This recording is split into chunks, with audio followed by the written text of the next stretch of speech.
Doctor Alam Zeb Khan PhD veterinary clinical medicine میں مخاطب ہوں vet health and surgical clinic channel کی طرف سے.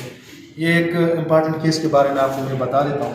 یہ کون جو لے کے آئے ہیں, پہلے تھوڑی بہت اس کی ہسٹری کے بارے میں پوچھ لیتے ہیں کہ یہ لائق اس لیے ہے اور ان کو مسئلہ کیا ہے. اس کے بعد اس کے اوپر میں ایک چھوٹا سا لیکچر دوں گا آپ لوگوں کو. یہ آنر سے پوچھ لیتے ہیں, اچھا یہ کیا مسئلہ ہے ان کو.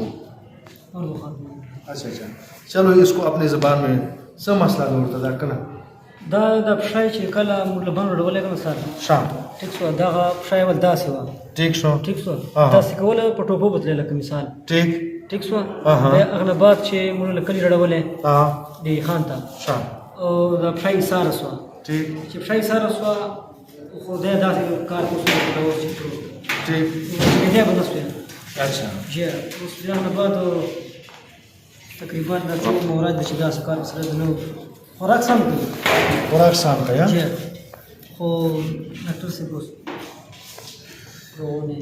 تو یہ ہسٹری میں انہوں نے یہ بتا دیا ہے کہ یہ کافی دن ہو گئے یہ جہاں سے اس نے کسی اور جگہ سے خریدا لے کے آئے ہیں, تو وہاں پہ ان کو پتہ نہیں تھا چونکہ یہ پنجرے میں تھا یا شاپر میں یا جو ٹوکری ہے اس میں لے کے آیا تھا. اس ٹائم انہوں نے کہا شاید اس کا پاؤں صحیح ہے, لیکن بعد میں یہ پنجرے میں کسی چیز میں پھنس گیا ہے یا وہاں سے پہلے یہ مسئلہ تھا. تو یہ دیکھو یہ جب اس کو آپ کھڑا کرتے ہیں یہ پاؤں دیکھ لیں, یہ ایک پاؤں کو جو ہے نا بالکل ایک پاؤں وہ والی پاؤں جو ہے نا یہ اس پہ یہ صحیح طریقے سے ٹھہر نہیں سکتا اور یہ پاؤں بالکل پیچھے کی طرف کھینچتا ہے. تو یہ دیکھ آپ کو میں دکھا دیتا ہوں, یہ دیکھو پاؤں بالکل اس کی اس سائڈ پہ چلی جاتی ہے. تو اس کے بارے میں تھوڑا سا میں آپ لوگوں کو ایک دے دیتا ہوں. یہ مسئلہ کیا ہے, کیونکہ ان پرندوں میں بھی مختلف قسم کی بیماری ہے جو اس کے اوپر اٹیک کرتی ہے. سب سے امپارٹنٹ رانی کیت جن کو ND کہتے ہیں, نیوکاسل ڈیزیز کہتے ہیں, پیرامائکزو وائرس ایک وائرس ہے جو اس کے اوپر اٹیک کرتے ہیں. تو اس میں 3 قسم کے سائنس ہوتے ہیں جو ان پرندوں میں پولٹری میں اس میں ہوتے ہیں. ایک ہوتا ہے ڈائجسٹو سائنس جو اس کے بڑا پیشاب جو ہے نا وہ سفید جو ہے نا لذدار ٹائپ آتا ہے, ڈائجسٹو سسٹم پر اٹیک کرتے ہیں. دوسرا ہے ریسپیریٹری سسٹم جس میں سانس کا مسئلہ بھی ہوتا ہے, ٹھیک ہے. تیسرا جو اس کا لاسٹ اسٹیج ہوتا ہے وہ ہے نروس سسٹم, وہ اس کے فالج اٹیک یا نروس سسٹم کے اوپر اٹیک کر لیتے ہیں. تو اس میں چونکہ اب ان کا ہے نروس سسٹم ہے, یہ فالج کا اٹیک ہوا ہے پہلے. اب یہ کہتے ہیں کہ کھاتا پیتا صحیح ہے لیکن پاؤں سے یہ بالکل ایک پاؤں سے نہیں چل سکتا.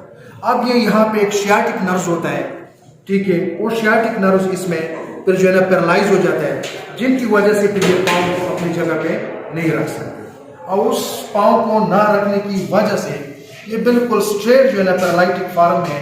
تو یہ ایک شیاٹک نرز کی اٹیک کی وجہ سے یہ پرندہ جو ہے نا کون جو ہے نا اپنے پاؤں کو قریب نہیں کر سکتے.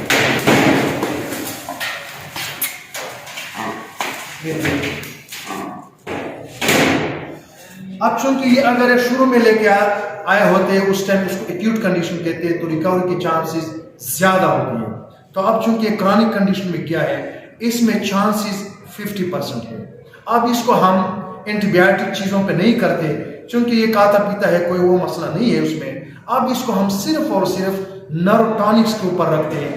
اس میں چونکہ میتھوکوبال انجیکشن ہے یا ٹیبلٹس ہے, نرو ٹانک ہے, وٹامن B12 ہے, اس کو ہم جاری رکھتے ہیں. لیکن وہ بھی ہم 3, 4, 5 دن کے لیے نہیں, وہ یہ 1 مہینہ 1.5 مہینے تک جاری رکھیں گے. اور یہ آپ سلو اپنے فارم میں آئیں گے, ایک دم اس میں فارم میں نہیں آئیں گے. تو اس کو وہ کنٹینیوسلی اس کو جاری رکھیں گے, باقی اس کو کچھ بھی نہ دے. ایک اور کام کر سکتے ہیں کہ اس کو تھوڑا سا مالش دے, وہ زیتون کا تیل ہے کوئی اور اچھا سا تیل ہو, اس کے ساتھ ہلکا مالش دے اور گرم ٹکور دے, اس پاؤں کے اوپر کپڑا لگائے, ٹھیک ہے, تاکہ وہ پاؤں جو ہے نا وہ گرم رہے. ایک ان کے ساتھ ہم ایک اور ایڈیشن اس میں کرتے ہیں, مسل ریلیکسنٹ جو ہے نا کوئی بھی آپ اینٹی انفلیمیٹری اس طرح کوئی چیز آپ دے سکتے ہیں جس میں مسلز میں جو ایک قسم کی تھوڑی بہت لچک آ جاتی ہے, یا یہ زیتون کے تیل سے بھی اس میں لچک آ جاتی ہے. لیکن نرو ٹانکس کے لیے بہت ضروری ہے. تو اس پہ عمل کریں گے, انشاءاللہ امید ہے کہ یہ ریکوری کی چانسز بڑھ جائیں گے. Thank you.